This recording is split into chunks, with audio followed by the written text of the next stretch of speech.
مخلوق کہ فرزند زہرا اکیلا اتار 56 گول ہونے کے بعد ہم سوچتے ہیں امت مسلمہ کی اور حسین کا لاشا کتنے دنوں تک کوئی گول کفن رہا، زمین کربلا میں رہا، ایسا کیسے ہو سکتا ہے؟ پتہ چلا کیسے جنازوں کی تدبیر تاخیر کی جی خدا نگرانی آپ ہر قدم امام زمانہ کی طرف آپ نے جو یہ دیا ہے نا کہ کسی فرد کو نہیں دیا، آپ نے امام زمانہ کو دیا.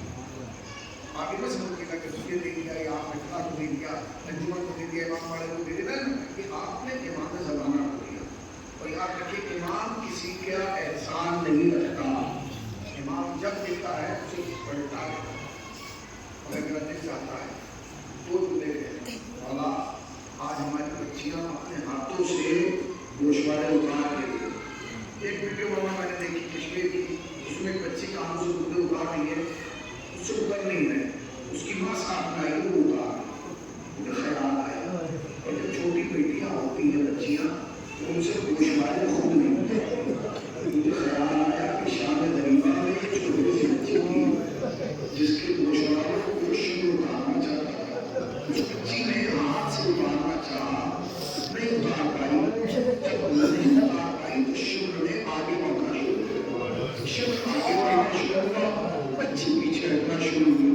شمر آگے بڑھتا گیا، بچی پیچھے ہٹتی گئی. آخر میں بچی نے کہا شمر رک جا، میں کریم گھرانے کی بیٹی ہوں، خود اتار کے دے دوں گی. شمر نے انتظار نہ کیا، وہ مردن آگے بڑھا اور اس نے سکینہ کے گوشواروں کو پکڑا.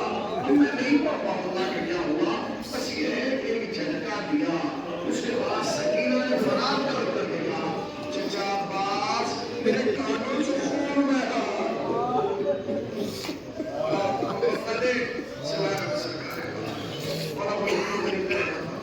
چچا عباس میرے کانوں سے خون بہا. عزیزو کربلا کوئی غم چاہے جتنا بڑا مگر جب غم کربلا کے سامنے رکھتے ہیں بالکل ایسا لگتا ہے جیسے سمندر کے سامنے ایک قطرہ رکھا ہو. ہم یہ کہتے نا شہید ہو گئے، جسم کے ٹکڑے ہو گئے، کتنے ٹکڑے ہو گئے. ابھی جو رپورٹ آئی اس کی ہے کہ سید کے جو ہے وہ دونوں بازو الگ ہو گئے. جو میڈیا نے دکھایا، جنہوں نے جنازہ دیکھا انہوں نے کہا کہ آقا کا سب کچھ ساری لے مگر یہ ہاتھ جو ہے وہ جدا ہو گئے. جب ہاتھ کو جب سنا نا میں نے تو مجھے کربلا کا ایک شہید یاد آ گیا. مگر اللہ کون تھا وہ علمدار کربلا، وہ ابو فضل عباس ہے. تاریخ کہتی ہے کہ جب حسین کے سلام نے آواز دی نا آقا میرا آخری سلام، تو حسین چلے خیمے سے، کسی چیز سے ٹکرائے، زمین پہ گرے. جب گر کے اٹھے تو خالی ہاتھ نہیں تھے، ایک بازو تھا. حسین اور آگے بڑھے، پھر ٹکرائے، پھر زمین پہ گرے، اٹھے تو پھر عباس کا دوسرا بازو تھا. ہونا تو یہ چاہیے تھا کہ پہلے عباس ملے، بعد میں بازو ملے. آخر ایسا کیا ہوگا کہ پہلے بازو ملے بعد میں عباس ملے.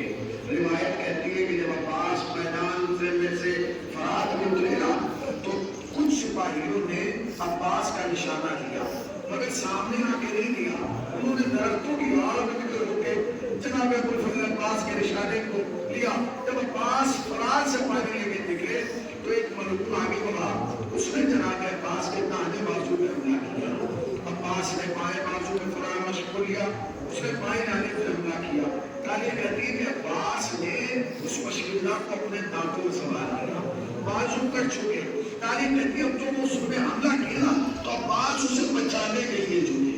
جب جھک رہے تھے تو ملعون آگے بڑھا اور اس نے عباس کے سر اقدس پر گرز مارا. جب گرز لگا تو تاریخ کہتی ہے عباس سے سنبھلا نہ گیا. عباس زمین پہ گرے مگر گرنے سے پہلے کیفیت کی ہو گئے دست بریدہ نہ رویا غازی. چھن گئی مشق تو سرکائے حرم رونے لگا. جب تک مشکیزہ میں پانی تھا عباس کی آنکھیں نم نہیں تھی مگر جیسے ہی مشکیزہ کا پانی بہا عباس جھکے اور جھکنے کے بعد کان میں جملہ کا اس پہ بابا مجھے واپس فرات کی طرف لے کے چل. گھوڑا ملا عباس کو فرات کے کنارے لے آیا. میں ایک جملہ کہنا چاہتا ہوں، جناب سیدہ کہا اے خطیب تو نے میرے عباس کی سب سے بڑی مصیبت نہیں پڑی. اس نے کہا بی بی میں نے ہاتھوں کا کٹنا پڑھ لیا, میں نے سر پہ گرز کا لگنا پڑھ لیا, میں نے آنکھ میں تیر کا لگنا پڑھ لیا, میں نے مشکیزہ کا چھلنا پڑھ لیا. کہا نہیں تو نے سب سے بڑی مصیبت نہیں پڑی. اس نے کہا بی بی سب سے بڑی مصیبت کیا ہے؟ فرمایا سب سے بڑی مصیبت یہ جب کوئی شخص بلندی سے گرتا ہے اپنے ہاتھوں کو ٹیک لیتا ہے. ہائے میرا عباس جب گھوڑے کی زین سے زمین پہ آیا, ارے بازو نہ تھے کہ جو سہارا لے لیتا, سر کے بال علمدار کربلا زمین کربلا پر آیا. حسین